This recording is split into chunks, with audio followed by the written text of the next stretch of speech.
has come. I said the time has come.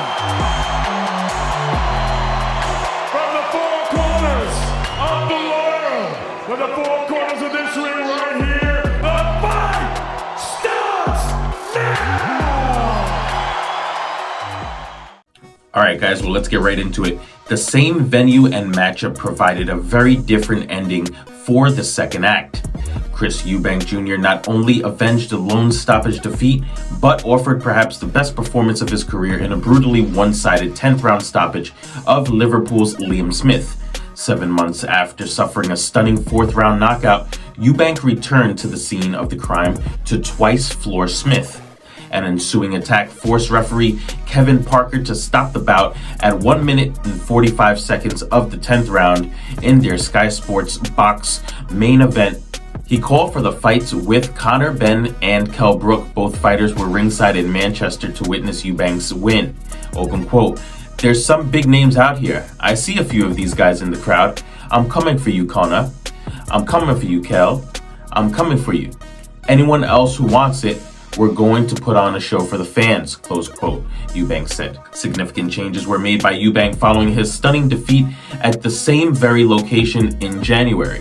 Chief among them was his enlisting the services of Brian Bomac McIntyre, best known for his work with pound-for-pound King Terence Crawford, and who is now undoubtedly the frontrunner for 2023 Trainer of the Year. Ironically, the change was made possible due to several delays by Smith, who postponed their scheduled June 17th date due to a back injury, and again July 1st. The extended delay did not at all help the former WBO junior middleweight titleist, who was never in the fight on Saturday. Open quote, "I'm not gonna lie, what happened tonight was supposed to happen in January. Like I said, it wasn't my night. I trained hard for that fight. I trained hard for this fight. The focus is always there," close quote. When Liam Smith was interviewed, open quote, "I couldn't move my feet.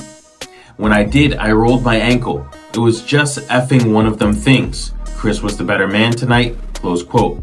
A massive role reversal for the fight was offered in round 4. A previously fateful round from January proved the first big momentum of the rematch from Eubank, who sent Smith to the canvas courtesy of a right uppercut. Smith caught a break as the referee took a considerable amount of time to collect his gum shield and bring it to his corner. Eubank emphatically closed the show in style in round 10. Smith was trapped against the ropes as a swarm of punches eventually sent him to the canvas. He beat the count, but Eubank refused to let him off the hook. Another flurry on the opposite side of the ring left Smith defenseless to the end of the fight. Smith's victory lap came to an immediate halt. The loss snapped a 4-fight streak win as he fell to 33 wins, 4 losses, 1 draw, 20 by way of knockout. "Everything went wrong for me from start to finish," admitted Smith. "I was just flat from the start. The weight just killed me after my injury. I was just flat from the get-go. Chris was sharp. Chris was the better man tonight. I show up when I win. I'll take my defeat when I lose." Close quote. All right, guys. Well, what did you think about the fight this evening? Chris Eubank Jr. Put on a ridiculous performance. Definitely showed that he's elite. I think, he didn't have Bomac with him for that long, but Bomac in his corner definitely sharpened his tools 100%.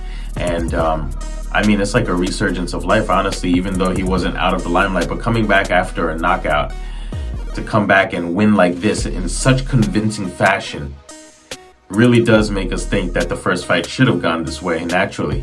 But who do you want to see Eubank fight next? He called out Conor Benn, he called out Kell Brook, he called out Triple G, and he thinks that Triple G is holding onto his belts for too long, but he relinquished all his titles a few months ago, so he doesn't have any other belts. So I'm sure he was told that in the locker room afterwards. But yeah, let us know who you guys want to see Chris Eubank Jr. fight next. Sounds like it's going to be a big money fight. We actually do want to see him fight Conor Benn, just from the previous build-up and from the history between their families. But let us know. We heard that Conor Benn is sent an offer to Ivan Redcash to fight on the Richardson Hitchens Cepeda undercard. So we'll probably do a story on that also if it does come to fruition. But let us know in the comments below who you guys want to see and what you thought about Chris Eubank Jr.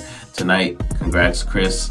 And don't forget to like, comment, subscribe, and also share the vid, guys. Appreciate you. Take care.